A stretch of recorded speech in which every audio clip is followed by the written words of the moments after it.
war between the 13 American colonies in the British Empire lasted from 1775 to 1783. It started in New England and reached a military stalemate in the nearby Middle Colonies in 1778. The British shifted their main war effort in 1779 to the four southern and Chesapeake colonies. But as with earlier fighting, the British failed to decisively defeat the Americans. Finally, in the spring of 1781, British forces under Lieutenant General Charles Lord Cornwallis concentrated in Virginia. Eventually, they arrived at the coastal port of Yorktown, Virginia, to establish a base for winter quarters. Over the next 2 months, American forces under General George Washington and their French Army and Navy allies also concentrated in Virginia and seized control of the Chesapeake Bay. With a combined force of 16,000 American and French troops, Washington surrounded Cornwallis's 8,000 troops in Yorktown. Now lacking both reinforcement and resupply or possible evacuation, Cornwallis's forces dug defensive trenches around Yorktown. Meanwhile, Washington troops entrenched opposite the British to conduct a siege. Here we are at the Yorktown battlefield in Virginia. There's no better way to understand what the soldiers experienced than to be here in person. This is where the siege of Yorktown took place. Sieges could last weeks or even months. You can see here how they were conducted. The attacking armies would dig many long lines of trenches and place artillery batteries hundreds of yards from enemy defenses. Just look across the field. You can see where the British were set up in defense. During this siege, the American and French forces would dig trenches closer and closer to the defenders and pound the defenders into surrendering. The actual siege began on September 29th and ended on October 19th, 1781. The American and French heavy artillery opened fire on the British that night, shooting over 15,000 cannonballs into the British defenders and into Yorktown itself, thoroughly wrecking the village. We're going to take it a step further and show you what the soldiers were wearing and carrying. This is Sergeant Jared Taylor. He is 5'7" and 140 pounds, the average size of Continental soldier. Huzzah! Ah yes, huzzah! That was the hua of the Continental soldier. Tell us about your uniform. Well, my uniform's hot and heavy and wasn't intended for long military campaigns. The tricorn hat is worn at a slight angle so you don't knock it off your head with the musket. Wow, that's really cool. What about the weapon you're carrying? This is one of 3 standard flintlocks used by the Continental Army. It weighs about 10 pounds and in the hand of a well-trained soldier can shoot 2 to 3 rounds a minute. I can shoot 5. My other equipment includes my cartridge box, haversack, canteen, and of course, the bayonet. Awesome. That pretty much covers all the basic needs. Anything else to add? Huzzah! I should have seen that coming. You can find more authentic equipment like this at one of our Army museums. The Army Museum Enterprise has museums at 26 active duty locations and another 48 National Guard museums in the United States, Korea, and Germany, with over 580,000 artifacts in the entire collection. This French-made Charleville flintlock musket is one of 3 types of muskets the Continental soldiers used. This was their preferred musket. For those using an American-made flintlock, the long rifle, soldiers carried powder horns like this scrimshaw decorated one here that kept their gunpowder dry. You would also find many soldiers carrying this book, Baron von Steuben's Manual and Regulation.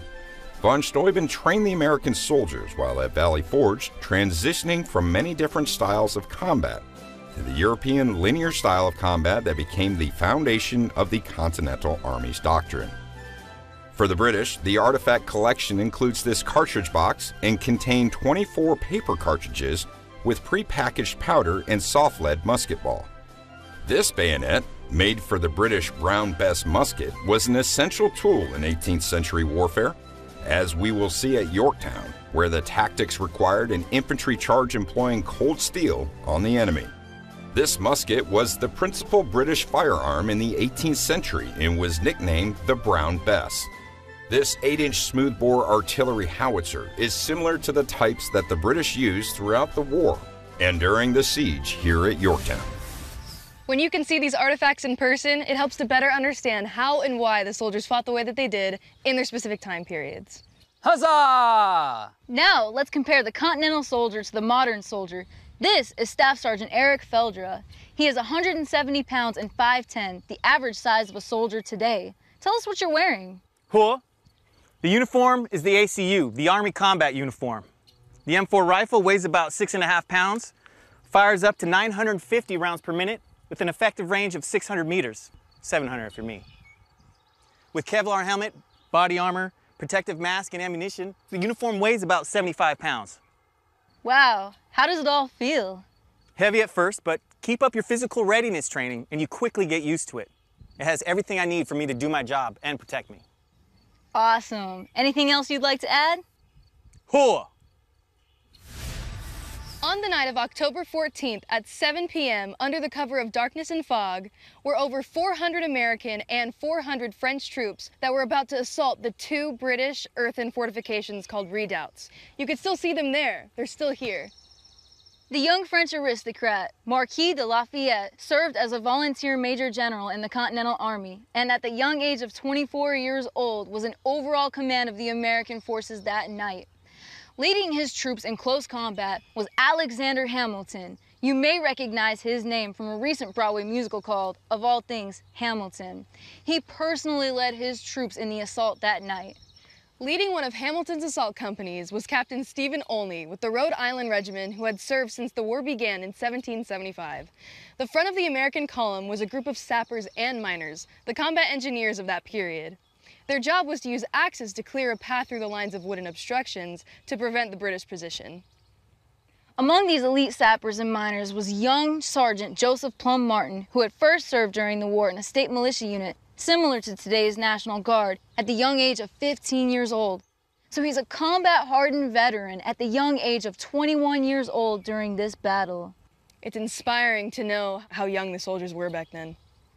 To begin the attack, the American and French assault troops, as quietly as possible, started toward their objectives a few hundred yards away over open ground in front of us. To prevent an accidental firing of their weapons, which would give away the element of surprise, the soldiers advanced with their muskets, unloaded, with only their bayonets attached to fight the enemy face to face. Let's go check it out.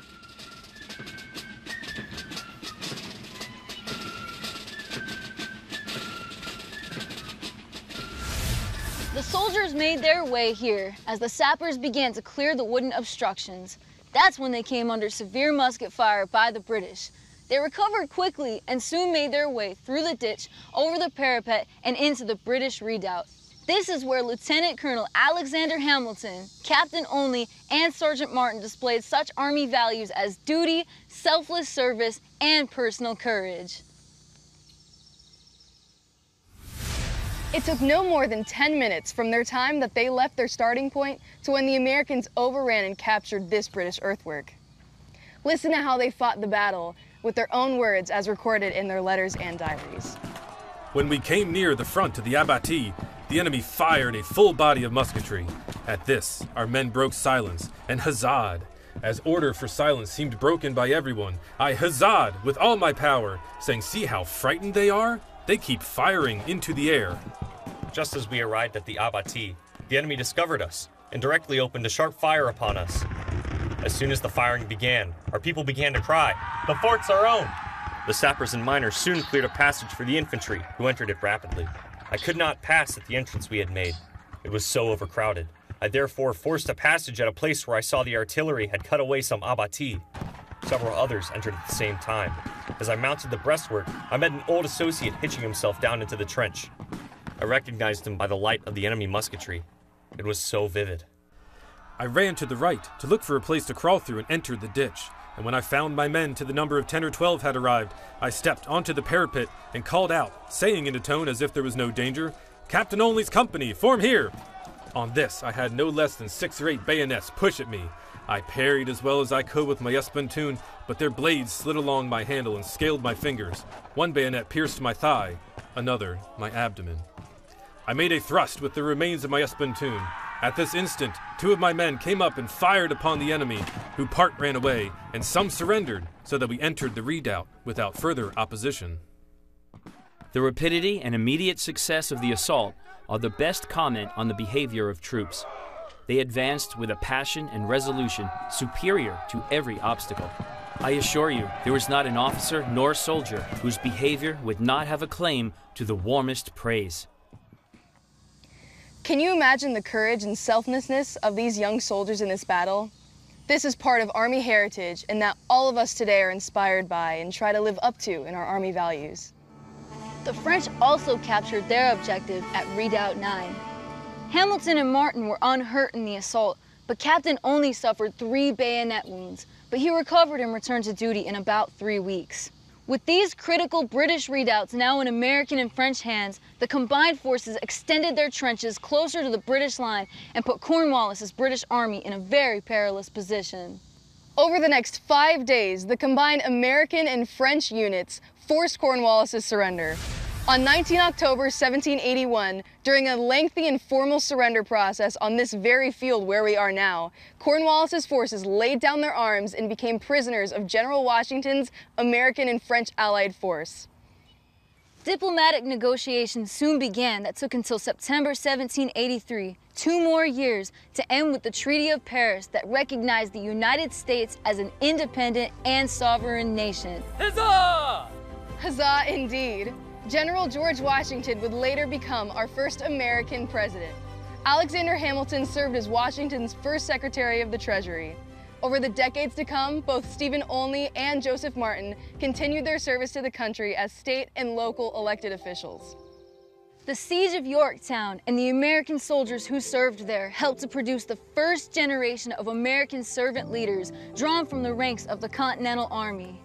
Today's United States Army, driven by the Army Corps values, owes its proud history and heritage to the generations of men and women who have served since the Revolutionary War. Thanks for joining us for this episode of Army History and Heritage. For more information about Army history, visit an Army museum or explore Army history online at history.army.mil. Huzzah!